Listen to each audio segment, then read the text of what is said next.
Hello friends, welcome back to the new video guys. In this video guys, I am going to show you guys how can we disconnect our earphone to our Tecno phone. Guys, you want to disconnect guys this earphone to your phone, so as you can disconnect. And guys, now let's see how to disconnect earphone to our Tecno phone. In this video guys, I am going to show you. So before starting video friends, I want to tell you guys, if you need my channel and you are watching my video first time, so I first of all go and subscribe my channel and click the bell icon and like my video. So it's now time to start video.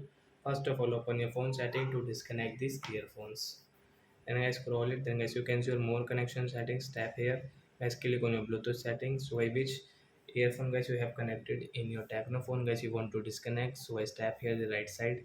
As you can see disconnect option. So I will click on disconnect option and get this earphone will disconnect to your phone. So I hope friends you have understood how to disconnect earphone to our phone. So that's it guys, thanks for watching. So guys, now we will meet on next video guys. Bye bye guys, thanks for watching. Before going guys, please go and like my video.